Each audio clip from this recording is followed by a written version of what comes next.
Subscribe करें Horizon Tech for you computer channel को और इस बेल आइकन को जरूर दबाएं ताकि चैनल पे जब भी नया वीडियो रिलीज हो आपको तुरंत ही पता चल जाए। Thank you so much. Hello YouTubers and tech lovers out there, Kshitij Kumar again here from Horizon Tech for you। और Horizon Tech for you के आज के इस एपिसोड में हम एक बहुत ही इंपॉर्टेंट, बहुत ही इंटरेस्टिंग एज वेल एज बहुत ही फैसिनेटिंग टॉपिक के बारे में बात करने वाले हैं जिसका नाम है SSD कैशिंग। अगर आपने हमारा पिछला वीडियो देखा होगा जिसमें मैंने रैम कैशिंग समझाया था, वैसी ही कुछ बात होने वाली है लेकिन SSD के बारे में है। ठीक है, रैम कैशिंग का मतलब होता है कि रैम को उससे जो स्लोअर डिवाइस है उसकी कैश मेमोरी बनाना।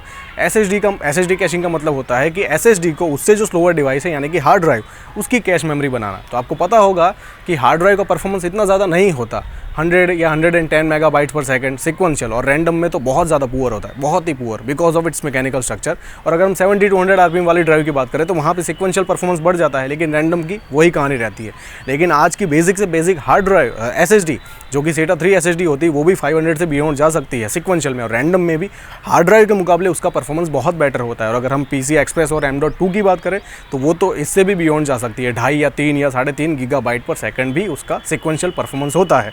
तो अब मैं आपको ये समझाना चाहता हूँ SSD कैशिंग में होता क्या है कि नॉर्मल कंडीशन में जब ऐसा कुछ नहीं होता, ये सारी जो चीज़ें हैं वो वर्चुअलाइजेशन टेक्नोलॉजी है। ठीक है, तो अगर ऐसा कुछ ना हो तो नॉर्मल कंडीशन में जो सारा डेटा रीड एंड राइट हम करते हैं हार्ड ड्राइव पे, तो वहाँ पे जो आपको परफॉर्मेंस मिलेगा वो हार्ड ड्राइव का जो मैक्सिमम परफॉर्मेंस होगा वो आपको मिलेगा। लेकिन अगर हम SSD कैशिंग यूज़ करते हैं और SSD कैशिंग में हार्ड ड्राइव और रैम के बीच में SSD को as a intermediate, as a bridge use किया जाता है, तो जो सारा डेटा है वो इसके थ्रू राउट होकर जाएगा। जितना भी डेटा रीड एंड राइट होगा वो SSD के थ्रू होगा, तो वहाँ पे जो आपको परफॉर्मेंस मिलेगा वो उस SSD का जितना परफॉर्मेंस होगा उतना परफॉर्मेंस मिलेगा। तो जैसे मैंने कहा, जितनी फास्ट आपके पास SSD होगी उतना ही आपको परफॉर्मेंस में इंक्रीज मिलेगा। और इस चीज़ को तो अगर आप रैम कैशिंग को तो फील करते हो या नहीं करते, आई डोंट नो, बहुत सारे यूज़र करते भी है, बहुत सारे यूज़र नहीं भी करते, लेकिन SSD कैशिंग अगर आप करते हो तो मेरी गारंटी है, मैं दावे के साथ कह सकता हूं कि हर एक यूज़र, बेसिक से बेसिक यूज़र भी इसको फील करेगा। ठीक है, क्योंकि हार्ड ड्राइव के मुकाबले SSD का परफॉर्मेंस तो काफ़ी बेटर होता है और इसे आप जब इंप्लीमेंट करोगे, यूज़ करोगे, तभी ये आप फील करोगे। तो नॉर्मल कंडीशन में अगर हम एक फाइल किसी हार्ड ड्राइव पे राइट करते हैं तो उस हार्ड ड्राइव का जो मैक्सिमम परफॉर्मेंस होगा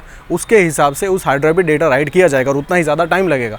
लेकिन SSD कैशिंग करने के बाद उसी हार्ड ड्राइव पे वही सेम फाइल आप राइट करते हो तो SSD का जो परफॉर्मेंस होगा उस हिसाब से SSD पे पहले डेटा राइट कर दिया जाएगा और उसके बाद आपके लिए तो वो फाइल राइट हो गई, बैकग्राउंड में आपको तो पता भी नहीं चलेगा, बैकग्राउंड में वो फाइल धीरे धीरे हार्ड ड्राइव की जो स्पीड है उस हिसाब से उस पर राइट कर दी जाएगी। तो यही इसे कहा जाता है SSD कैशिंग। तो ऐसे ही हम दोनों को साथ में चला के हार्ड ड्राइव का जो सबसे बेस्ट अच्छा फैक्टर है वो है कम पैसों में ज़्यादा स्पेस, और SSD का जो सबसे अच्छा फैक्टर है वो है परफॉर्मेंस, दोनों को साथ में एंजॉय कर सकते हैं। तो अगर आपको पता हो, Intel SRT smart response technology वो भी SSD कैशिंग टेक्नोलॉजी है। हमारी जो हाइब्रिड ड्राइव होती है SSHD वो भी इसमें यही किया जाता है, बैकग्राउंड में एक बड़ी सी हार्ड ड्राइव होती है और फोरग्राउंड में एक SSD होती है। तो दोनों को साथ में चला के performance as well as space का हम वहाँ पे मज़ा उठा सकते हैं। एप्पल ने भी अपनी एक ऐसी ड्राइव रिलीज़ की थी जिसको कहा जाता था फ्यूज़न ड्राइव। ठीक है, आज इतनी ज़्यादा पॉपुलर नहीं है लेकिन रिलीज़ किया था। और WD ने भी अपनी एक ऐसी ड्राइव रिलीज़ की थी, ब्लैक स्क्वायर ड्यूअल ड्राइव, ऐसा कुछ नाम दिया था उन्होंने। तो ये सारी की सारी SSD कैशिंग टेक्नोलॉजी है। इनमें बेसिकली यही किया जाता है कि बैकग्राउंड में एक हार्ड ड्राइव को यूज़ किया जाता है, फोरग्राउंड में एक SSD को यूज़ किया जाता है और दोनों को मिला के परफॉर्मेंस में इंक्रीज़ किया जाता है।